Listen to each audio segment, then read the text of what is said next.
Alrighty, this experience is going to be short and sweet. It is a testament to what sustaining contribution and May contribution can mean when you participate in them. I've been participating in sustaining contribution since I've been practicing, and this month is my actual Buddhist birthday month. I got my Gohonzon May the 6th, 2012, and this is May contribution month. I can honestly say that because I have committed to sustaining contribution and participating in May contribution since I've been practicing, I have never went without. I have never been I have never not paid a bill that needed to be paid. I've always had a roof over my head, and for that I am grateful. I have been living in this apartment for the past 6 years, and this is the longest that I have lived anywhere on my own since I've been in Atlanta. I moved to Atlanta in February of 1997, and I moved back to the West End in July of 2016. And I remember when I came back to the West End, I came over here right after I had been in Beirut. I had left for Beirut, Lebanon, to sing in a nightclub. I got a singing contract over in Beirut for 3 months from September 2015 to December 2015. When I came back in town, I stayed in a hotel for a couple of days, and then I couldn't find anywhere to live really quickly like I was used to being able to do in Atlanta because the market was changing. And I vividly remember Miss Tuthill, Kazuko Tuthill, may she rest in peace. She told me, she said, you need to get somewhere and sit down, and you need to find roots. You need to plant roots. That's basically what she told me. So what I did was I was actually in Midtown. I had moved to a place near the Buddhist Center in Atlantic Station, and that lease was only for 6 months because it was in somebody's like mother-in-law suite, small apartment down below their home. And when the lease was almost up, I started looking for another place, and Miss Tuthill was like, "You need to set down roots. You need to set down roots." So I was like, okay. So one of my friends, one day we were riding, and she told me, um, such and such is looking for a roommate. I think, y'all might be good together. So I was like, oh my goodness, okay, cool. So I went by, saw the house, saw the room. It was in West End, right behind one of my first apartments that I had moved into in 1999 when I lived in the West End the first time. So when I moved in with her, I lived with her from 2016 to 2020, right before COVID. Now, all this time, I'm doing May contribution, I'm doing sustaining contribution. I am working a job where basically I'm in survival mode. I am not getting any benefits at this job. I'm just basically getting a check. I'm part time on call. I was in survival mode, y'all. And so when I moved in this apartment that I'm in now, I was still working that job. However, COVID hit. COVID hit. I started getting the unemployment stimulus checks, and I started training and getting certifications that dealt with health and wellness, women's wellness, fitness, dance fitness, sensual movement, all these different certifications because I wanted to add these things to my company. Because I'm also an artist. However, people weren't, booking shows during COVID. So I was like, you know what? Let me do a pivot. Let me go ahead and just focus on health and wellness because people will always need health and wellness services.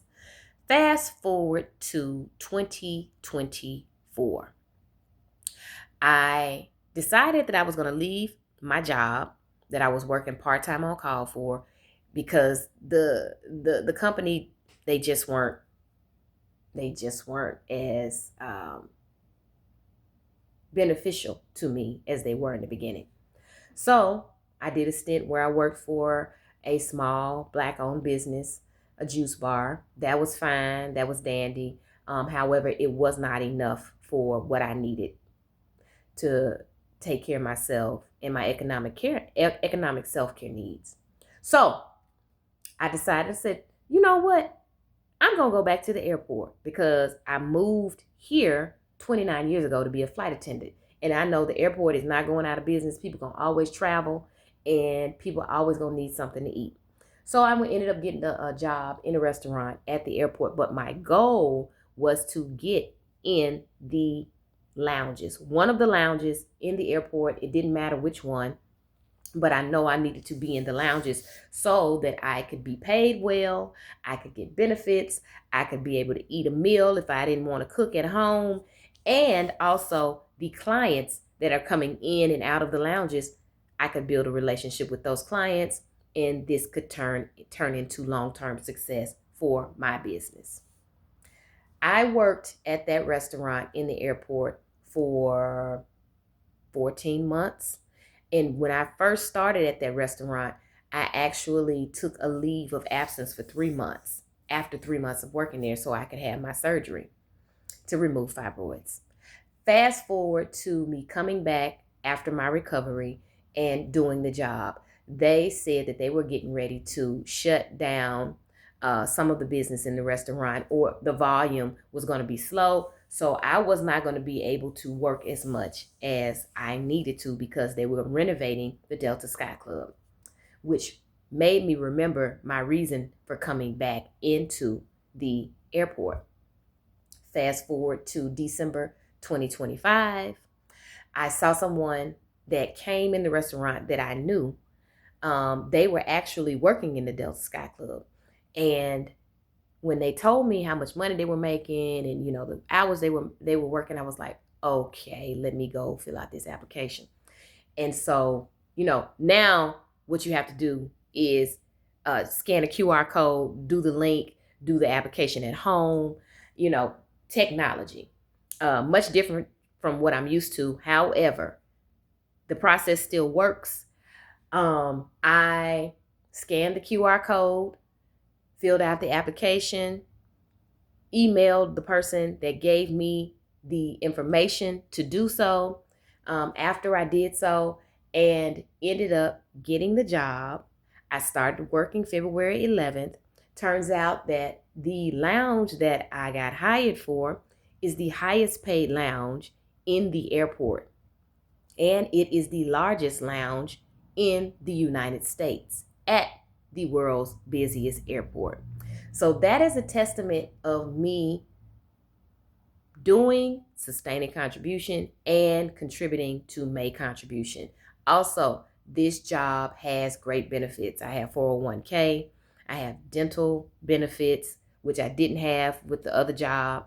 I didn't have medical with the other job. I have medical benefits.